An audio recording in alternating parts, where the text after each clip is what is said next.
Sky Physics YouTube channel ku neenga subscribe பண்ணல அப்படினா கீழ இருக்க அந்த subscribe பட்டனை press பண்ணி subscribe பண்ணிருங்க பக்கத்துல இருக்க அந்த bell icon press பண்ணீங்க அப்படினா நாங்க எப்பப்பலாம் ஒரு வீடியோ போடுறோமோ அது உங்களுக்கு உடனுக்குடன் நோட்டிஃபிகேஷன்ல காட்டும்.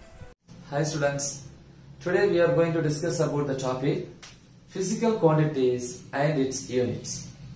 See, the physical quantities in Tamil இயற்பியல் அளவுகள் physicsல நம்ம யூஸ் பண்ணக்கூடிய measurements நம்ம நிறைய யூஸ் பண்ணுவோம் இல்ல length, mass, time, velocity, displacement இந்த மாதிரி நிறைய இருக்கும். So அது எல்லாத்தையும் தான் physical quantities னு சொல்லுவாங்க. இந்த physical quantities வந்து ரெண்டா பிரிக்கிறோம், right? It can be classified into two. What are they?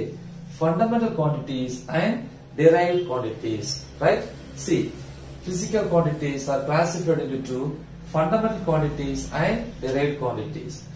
In the same way, units are also classified into two, right? Units எத்தனை பிரிக்கலாம்? ரெண்டா பிரிக்கலாம். ஒன்னு fundamental units, இன்னொன்னு வந்து derived units. சரியா? First வந்து physical quantities பார்ப்போம்.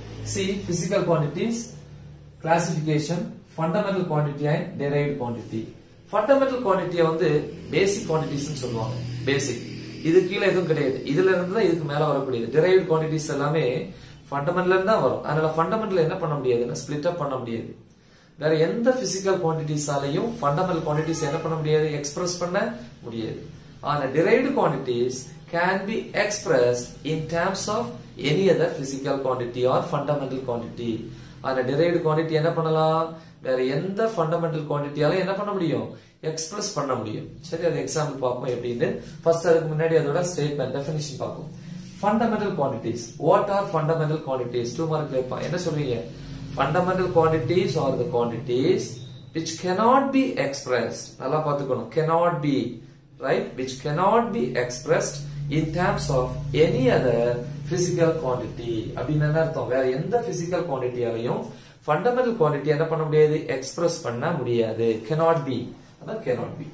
Then derived quantities. Derived quantities என்ன? The quantities which can be expressed in terms of any other physical quantities. வேற எந்த physical quantity ஆலயும் derived quantity express பண்ண முடியும். Okay, split up பண்ண முடியும். அந்த மாதிரி இருந்துச்சுன்னா அந்த quantities என்னன்னு சொல்லுவாங்க, derived quantities னு சொல்லுவாங்க. சரி, எக்ஸாம்பிள் பார்ப்போம். See, fundamental quantities, derived quantities. இதுல some examples கொடுத்திருக்கேன். Actually in nature, இயற்கையில வந்து பார்த்தேன்னா there are 7 fundamental quantities are there. எத்தனை fundamental இருக்கு? 7. ஆனா derived quantities நிறைய இருக்கு. அதுல கொஞ்சம் எக்ஸாம்பிள் கொடுத்திருக்கேன். ஓகேவா?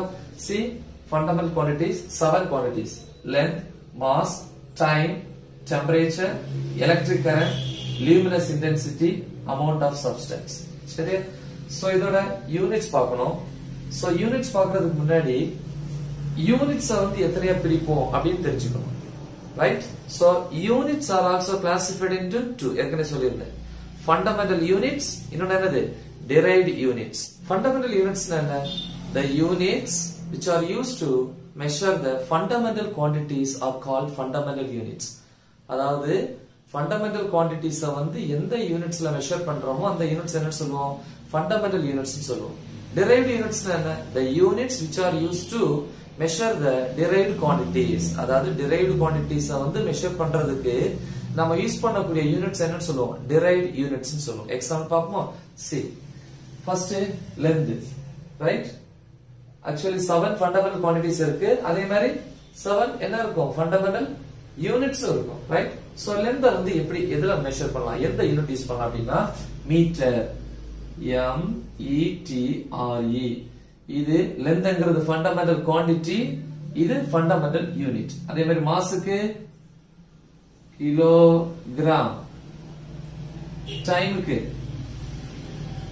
Second, temperature kelvin, electric current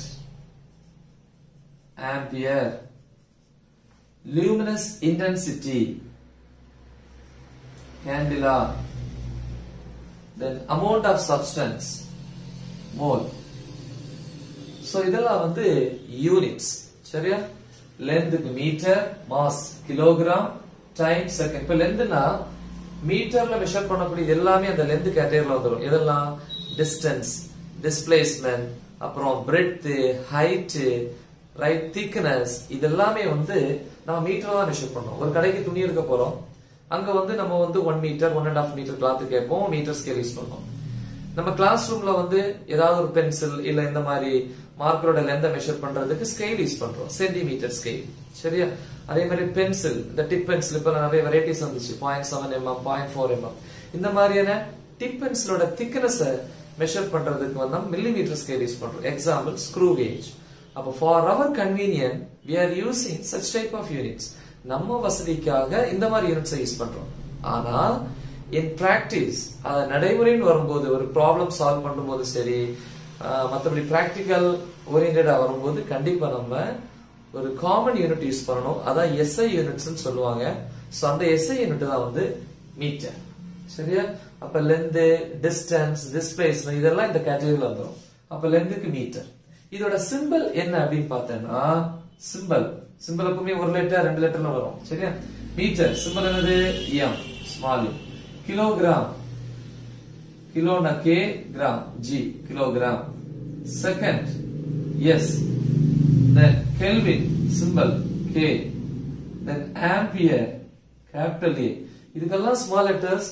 இதுக்கு ஏன் கேபிட்டல் லெட்டர்னா எலக்ட்ரிக் கரண்டோட யூனிட் வந்து ampere, named after the scientist Pierre Ampere. ஒரு சயின்டிஸ்டோட நேம்ல வந்ததனால சயின்டிஸ்டோட நேம்ல வரக்கூடிய சிம்பல் எப்பவுமே கேபிட்டல் லெட்டரா இருக்கணும். சோ அது வந்து நல்லா மைண்ட்ல வச்சுக்கோங்க.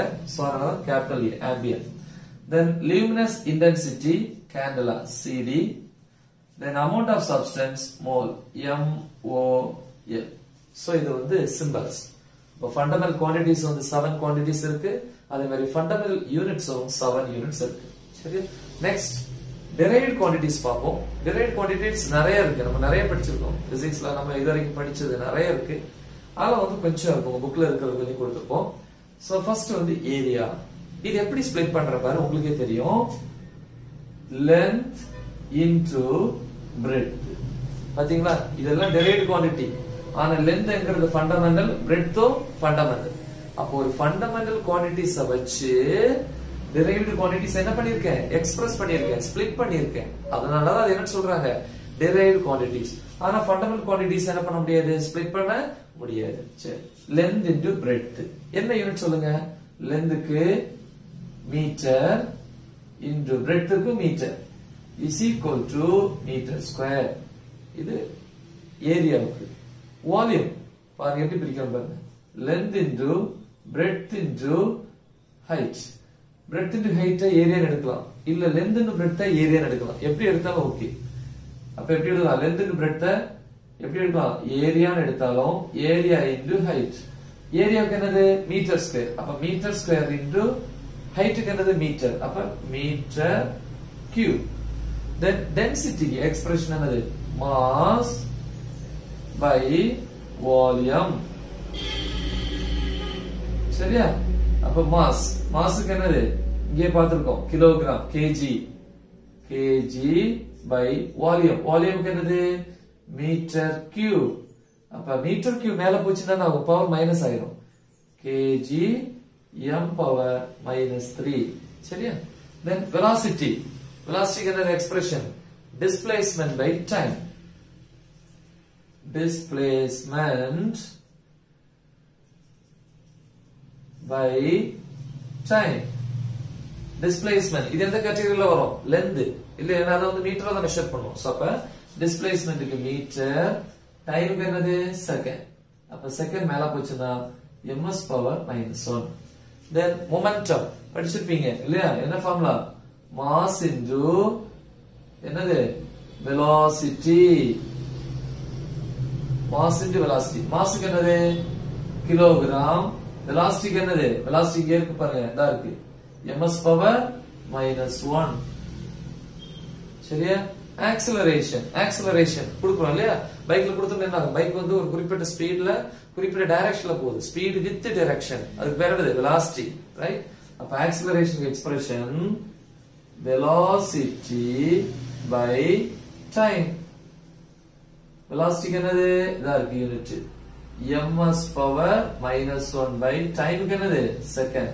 இந்த செகண்ட் மேல போகும்போது s பவர் -1, ஆல்ரெடி ஒரு s பவர் -1 இருக்கு. So m s power -2. சரியா? ஃபோர்ஸ்க்கு என்ன ஃபார்முலா? MA force. ஒரு மாடு நமக்கு தெரியும் இல்லையா கவ் பலார்னு ஓங்கி ஒரு மிதி கொடுங்க எப்படி கத்தும் மான் கத்தும். அப்ப நம்ம என்ன கொடுக்குறோம் force. அப்ப force கொடுத்தா அது எப்படி கத்துது மா. அப்ப ஃபார்முலா என்ன forceக்கு F equal to MA மா ரைட். சோ யூனிட் பாருங்க மாஸுக்கு இங்க இருக்கும் மாஸுக்கு kilogram kg into A acceleration. acceleration என்னது ms power minus 2. அப்ப என்ன unit kg ms power minus 2. இந்த ஃபோர்ஸ்க்கு எக்ஸாக்ட் டெஃபினிஷன் ஒருத்தர் கொடுத்தாரு சயின்டிஸ்ட் சர் ஐசக் நியூட்டன். அதனால சயின்டிஸ்டோட நேம்லயே ஒரு யூனிட் இருக்கும். அந்த யூனிட் தான் வந்து நியூட்டன். ஓகே சோ சயின்டிஸ்ட் நேம்ல வரதுனால symbol should be in capital letter. எப்படி இருக்கணும் கேபிட்டல். ஏற்கனவே சொல்லியிருக்கேன் ஆம்பியர் சயின்டிஸ்ட் நேம் கேபிட்டல். அதே மாதிரி ஃபோர்ஸ் எக்ஸ்பிளைன் பண்ணது யாரு நியூட்டன். சோ அதனால இன்னொரு யூனிட் ஆர் நியூட்டன் கேபிட்டல். தென் எனர்ஜி. எனர்ஜி வந்து எப்படி சொல்லலாம் ஒர்க்னு சொல்லலாம் ரைட். அந்த எந்த அளவுக்கு எனர்ஜி இருக்கோ அந்த அளவுக்கு ஒர்க். ரெண்டுக்குமே யூனிட் சேம் யூனிட் தான் ஜூல். அப்ப எக்ஸ்பிரஷன் என்ன படிச்சிருப்பீங்க force into distance right or force into displacement. அப்ப இதுக்கு என்ன யூனிட் வரும் ஃபோர்ஸ்க்கு நியூட்டன் போடலாம் இல்லையா ஃபோர்ஸ்க்கு நியூட்டன். தென் டிஸ்டன்ஸ் ஆர் டிஸ்பிளேஸ்மென்ட்க்கு மீட்டர். சரியா சோ பாத்துக்கோ டிஸ்டன்ஸ் டிஸ்பிளேஸ்மென்ட் எல்லாம் இந்த கேட்டகரியில வரும் மீட்டர் நியூட்டன் மீட்டர். இல்ல ஆர் இல்லனா ஃபோர்ஸ்க்கு இன்னொரு யூனிட் இருக்கு என்னது kg ms power minus 2. டிஸ்டன்ஸ்க்கு என்னது மீட்டர். அப்ப இது எப்படி வரும் kg ms power minus 2. டிஸ்டன்ஸ்க்கு ஒரு மீட்டர் வருமா ஆல்ரெடி மீட்டர் இருக்கா அப்ப மீட்டர் ஸ்கொயர் ரைட். தென் பிரஷர். பிரஷருக்கு என்ன எக்ஸ்பிரஷன் ஃபோர்ஸ் பை ஏரியா. ஃபோர்ஸ்க்கு என்ன unit Newton by area. area can a unit meter square equal to Newton meter power minus 2. So இதெல்லாம் derived quantities. பாத்தீங்கன்னா இந்த derived quantities பாருங்க எல்லா quantitiesமே split பண்ணும்போது என்ன quantities ஆல வருது fundamental quantities. அப்போ fundamental quantities ஆல express பண்ணக்கூடியதுதான் derived quantities. பாருங்க இதெல்லாம் fundamental quantities. ஆனா ஒரு fundamental quantity என்ன பண்ண முடியாது திருப்பி ஸ்ப்ளிட் பண்ண முடியாது. வேற எந்த குவாண்டிட்டிஸாலையும் எக்ஸ்பிளைன் பண்ண முடியாது. ஓகேவா சோ இது வந்து ரொம்ப இம்பார்ட்டன்ட் டாபிக். இது வந்து 9th standard 11th standard 10th இதெல்லாம் ரொம்ப முக்கியம். சோ இது தெரிஞ்சாதான் இதுக்கு அடுத்து வரக்கூடிய டாபிக்ஸ் வந்து நமக்கு ஈஸியா புரியும். ஆனுவல் எக்ஸாம் கண்டிப்பா இதுல இருந்து 1 மார்க்ஸ் கண்டிப்பா இருக்கும். ஓகேவா சோ நல்லா படிங்க. தேங்க்யூ.